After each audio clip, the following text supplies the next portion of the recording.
Good afternoon to all of you. आप लोग कैसे हो? मैं डॉक्टर SP मिश्रा। इस शारदीय नवरात्र के प्रथम दिन माता रानी से गुजारिश करते हुए कि हम सभी पर माँ की कृपा बनी रहे और हम सब लोग इस महामारी के कठिन दौर से बाहर निकलें। आज का जो मेरा टॉपिक है वह टॉपिक बहुत ही एक बेहतर और कुछ लोगों को थोड़ा गलत भी लग सकता है और बाकी लोगों को बेहतर भी लग सकता है, लेकिन मेरी खुद की भावना है या विचार है। मैं बताना चाहता हूँ वह यह है कि प्रकृति की जो रचना है वो 3 तरीके से बांटी गई है।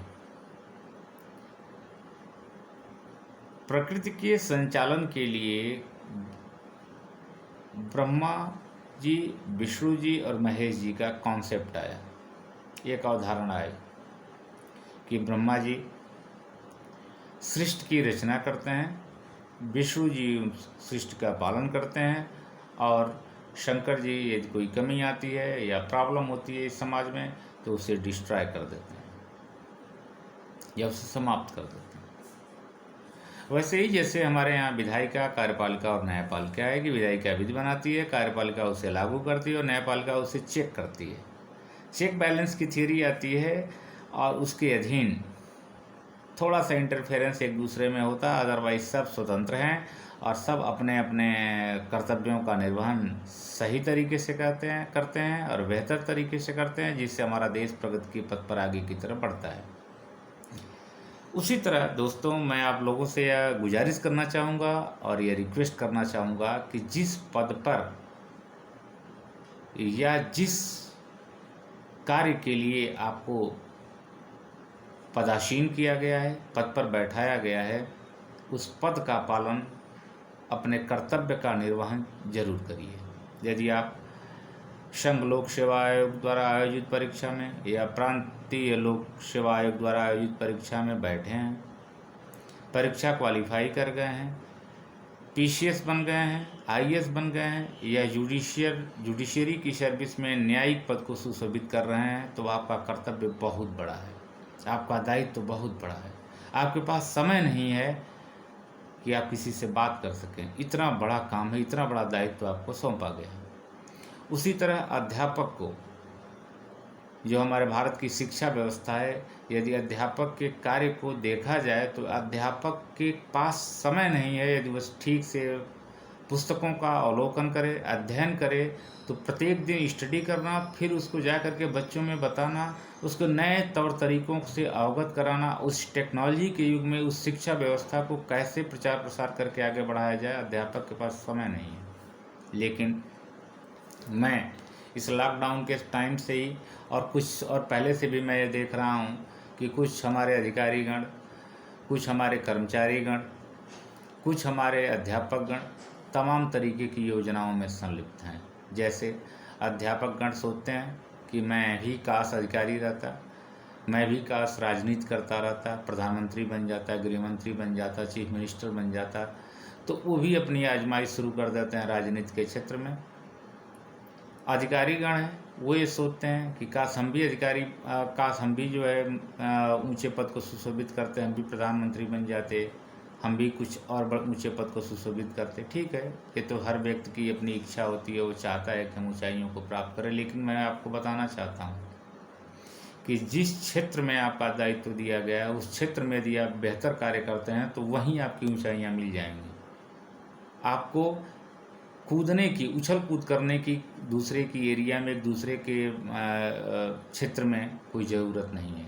आपकी एरिया इतनी ब्रॉडर है कि उस एरिया में आपके पास समय नहीं है कि आप उसको छोड़ करके दूसरी एरिया में हस्तक्षेप कर लें। यदि आप इस तरह का कार्य करते हैं तो इसका मतलब यह हुआ कि आप अपने दायित्व का निर्वहन सही तरीके से नहीं कर रहे हैं, चाहे वो आप IAS अधिकारी हों, चाहे वो PCS अधिकारी हों, चाहे न्यायिक सेवा में आप हों, चाहे आप अध्यापक हों, चाहे आप अधिवक्ता हों। जिस एरिया में आपको कार्य करना है वो पहले से अपनी एरिया डिसाइड कर लीजिए।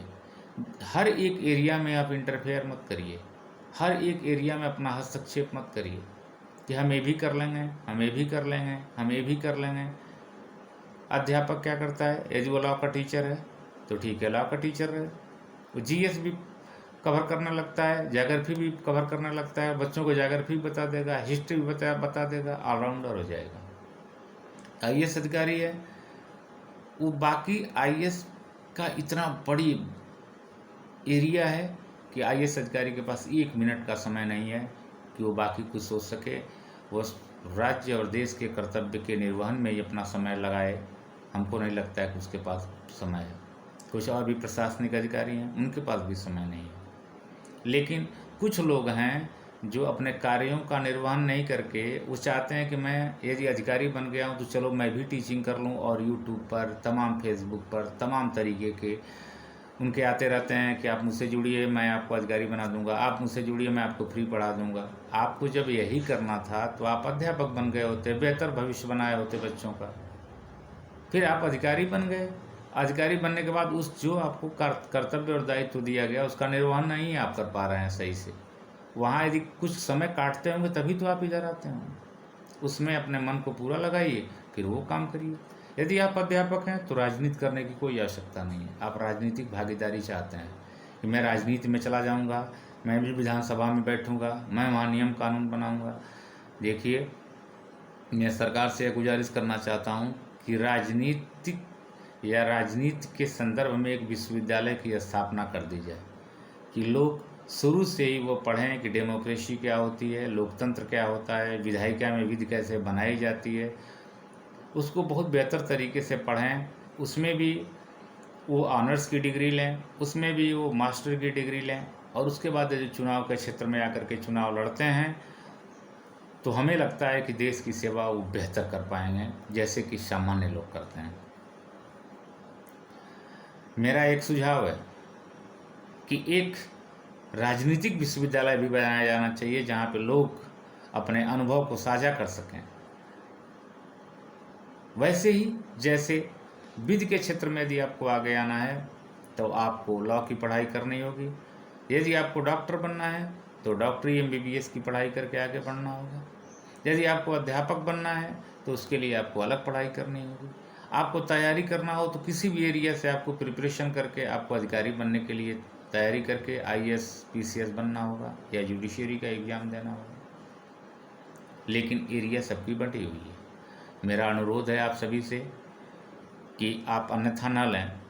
आपको जो कर्तव्य दिया गया है, चाहे वो आप अध्यापक हैं, चाहे आप एक कर्मचारी हैं, चाहे एक आप अधिकारी हैं, चाहे एक आप न्यायिक सेवा में कार्य करने वाले न्यायाधीश के रूप में बैठे हुए हैं, आप यदि अपने उस कार्य को, अपने कर्तव्य को सही तरीके से करेंगे तो मुझे लगता है कि आप उसी एरिया में अपने भविष्य को और ऊंचाइयों तक ले जाएंगे, और पूरा देश आपको देखेगा कि वह अधिकारी, वह कर्मचारी, वह अध्यापक इस एरिया का कितना बड़ा प्रकांड है कि पूरा देश उसको सुन रहा है, पूरी जनता उसको फॉलो कर रही है, पूरी जनता उस पर विश्वास कर रही है। माननीय एपीजे अब्दुल कलाम जी का आप सुने होंगे, उन्हें राष्ट्रपति बनने से कोई मतलब नहीं था, उन्हें राष्ट्रपति बन करके उनको कोई बहुत बेहतर प्रसन्नता नहीं थी।